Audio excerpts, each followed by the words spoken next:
Bonjour, je suis Anna. Aujourd'hui pour la première fois sur Présentation privée. Avant de commencer, je voudrais tous vous remercier parce que vous restez accrochés et que vous ne vous laissez pas abattre. Les personnes qui ne s'entêtent pas à croire les médias, mais qui s'informent, qui se font leur propre opinion et ne se taisent pas, simplement les personnes qui nagent à contre-courant, ces personnes sont vraiment très précieuses ces temps-ci. Merci à tous de rester à l'écoute, vous êtes vraiment super. J'aimerais dire tout de suite, éteignez cette vidéo dès maintenant. Je ne vais imposer le contenu de mon émission à personne, c'est tellement choquant et tellement dégoûtant. D'un autre côté, je me dis, tout le monde doit le savoir, surtout parce que c'est tellement atroce. Ça ne doit en aucun cas rester caché. Et c'est pourquoi je suis maintenant devant la caméra. Alors regardez cette vidéo jusqu'à la fin et transmettez-la absolument.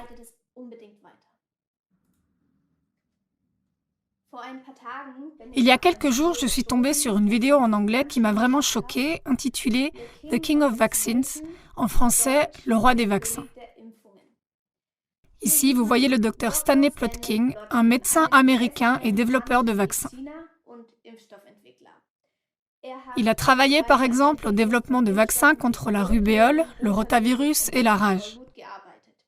Dans cette vidéo, le docteur Plotkin répond sous serment à la question « Des bébés avortés pour la fabrication de vaccins ?»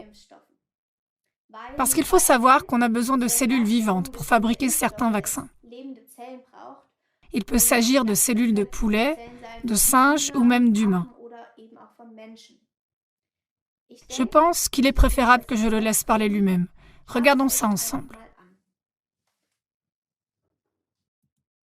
Concernant votre travail sur les vaccins, combien de fœtus ont été utilisés pour cela?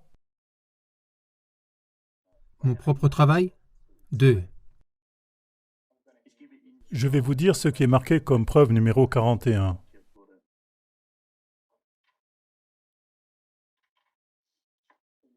Connaissez-vous cet article, Dr. Plotkin?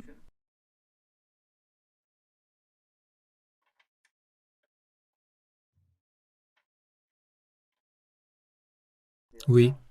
Êtes-vous cité comme l'auteur de cet article? Oui. Cette étude a été menée à l'Institut Vista, n'est-ce pas? Oui. Vous étiez à l'Institut Vista, n'est-ce pas? Oui. Combien de fœtus ont été utilisés dans l'étude décrite dans l'article? Un grand nombre. Cette étude parle de 74 fœtus, n'est-ce pas? Je ne me souviens pas combien exactement. Passez à la page 12 de l'étude.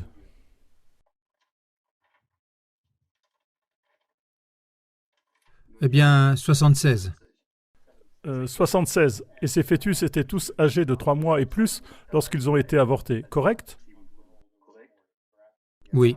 Et il s'agissait de fœtus ayant un développement normal, n'est-ce pas? Oui. Quels organes avez-vous récoltés sur ces fœtus? Eh bien, je n'en ai pas prélevé moi-même, mais le personnel a récolté toute une série de tissus. Et ces morceaux ont ensuite été coupés en plus petits morceaux, n'est-ce pas? Oui. Et ils ont été cultivés? Oui. Ok. Et certains de ces morceaux de fœtus étaient des hypophyses. Et ceux-ci ont ensuite été découpés en d'autres morceaux? Oui. Y compris les poumons du fœtus? Oui. Même la peau? Oui. Les reins? Oui. La rate? Oui. Le cœur? Et la langue? Je ne me souviens pas exactement, mais probablement que oui. Je veux m'assurer que je comprends bien. Ce n'est qu'une étude. Dans toute votre carrière, permettez-moi de vous poser à nouveau cette question. Avec combien de fœtus avez-vous travaillé pendant toute votre carrière? Eh bien, je ne me souviens pas du nombre exact, mais je me souviens que c'était un grand nombre. Quand nous avons commencé à les étudier, avant même de décider de les utiliser pour des vaccins. Cette seule étude comprend 76 fœtus. Combien d'autres études avez-vous faites pour lesquelles vous avez utilisé tout un panel de fœtus et... Oh, je ne me souviens plus combien. Savez-vous que l'une des objections à la vaccination du plaignant dans cette affaire et l'utilisation du tissu fœtal avorté dans le développement des vaccins et le fait qu'un des composants est bien réellement votre produit?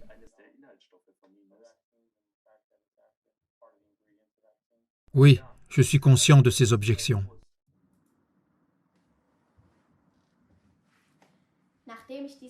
Après avoir vu ce film, il m'a vraiment fallu un certain temps pour digérer ce contenu. J'aurais pu pleurer.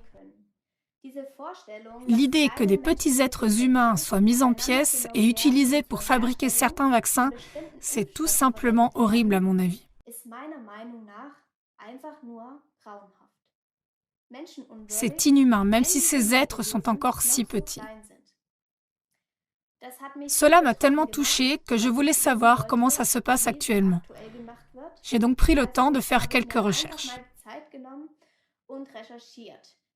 Comment les vaccins sont-ils fabriqués aujourd'hui? Sur le site allemand Médecins en faveur de la vie, j'ai trouvé des informations expliquant comment cette production de vaccins fonctionne réellement. En général, on distingue les vaccins contre les maladies bactériennes et les vaccins contre les maladies virales. Si on veut développer des vaccins contre les bactéries, on doit multiplier les bactéries. Tout ce dont on a besoin, c'est de l'eau, des sels, du sucre et des acides aminés. Cependant, les cellules sont nécessaires pour produire des vaccins contre les maladies virales, telles que l'hépatite A, la rubéole et la varicelle. Tout simplement parce que les virus ne se multiplient que dans les cellules vivantes. Il peut s'agir de cellules provenant de tissus de poulet, de reins de singe, etc., ainsi que de tissus provenant de fœtus humains avortés. Les vaccins actifs contre les 3 maladies infectieuses virales que je viens de mentionner sont, et je cite le docteur Elisabeth Leutner de Médecins en faveur de la vie, toujours produits en Allemagne et dans toute l'Europe exclusivement à l'aide de lignées de cellules fœtales humaines. Et maintenant pire encore. Je cite à nouveau le docteur Elisabeth Leutner. Comme les cellules fœtales ne survivent pas longtemps sans action immédiate, les scientifiques et les avorteurs doivent travailler ensemble pour obtenir le tissu convoité. Le docteur Ward Kischer, embryologiste humain américain, dit quelque chose de très similaire. Pour obtenir 95% des cellules, il faut préparer le tissu vivant en 5 minutes. En 1 heure, la détérioration des cellules se poursuit, rendant les spécimens sans valeur. Les avorteurs et les, je vais les appeler comme ça maintenant, extracteurs d'organes, travaillent main dans la main pour ainsi dire parce que ça doit être fait rapidement, sinon les organes ne sont plus utilisables. Est-ce que j'ai bien compris? Cela signifie-t-il que les bébés sont encore en vie lorsque les organes sont prélevés? Tout ça est plutôt pervers, non? Et maintenant nous passons à l'étape suivante. Je me suis demandé ce qu'un tel avortement fait au bébé concerné. Penses-tu qu'il ne remarque rien de tout cela? Je suis tombée sur une vidéo adaptée au cours de mes recherches. Le cri silencieux du Dr Bernard Nathanson. En utilisant des images échographiques pendant un avortement, le Dr Nathanson, gynécologue, montre dans ce film ce que signifie l'avortement pour le bébé. Le bébé essaye de se défendre, il fait des mouvements frénétiques, le rythme cardiaque augmente de 60 à 70 battements par minute, la bouche du bébé est ouverte comme s'il voulait crier, comme si le bébé sentait ce danger mortel. C'est totalement inimaginable ce qu'on fait là à des bébés en croissance et sans défense. Je ne sais pas quoi dire. Jetons un coup d'œil à un petit extrait de la bande-annonce de ce film. Vous pourrez alors certainement comprendre ce que je ressens.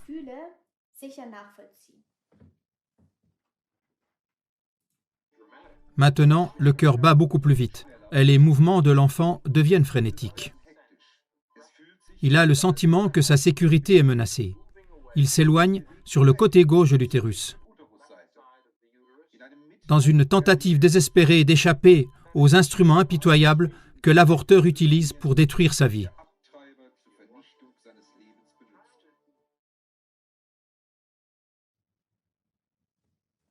C'est horrible, non? J'avais à cœur d'inclure brièvement cet aspect aussi. Voilà, dans ma vidéo, vous avez maintenant vu, comme le titre le dit déjà, que des bébés avortés sont utilisés pour produire certains vaccins. Et ça n'en reste malheureusement pas là. Le développement se poursuit sans relâche. Ces cellules humaines ne sont pas seulement utilisées pour les vaccins, mais aussi dans la recherche et la production de médicaments. Chers amis, il y a encore beaucoup à dire, mais je pense que cela suffit pour l'instant. Laissez ces informations s'infiltrer et faites passer le mot. Il est tellement important que les yeux des gens s'ouvrent et prennent conscience de ce qui se passe ici sur Terre. C'est tellement atroce. Ne restons pas silencieux à ce sujet. Il faut que tout le monde le sache. Et je suis sûre que c'est maintenant le temps où la lumière vient. La lumière est toujours plus forte que les ténèbres.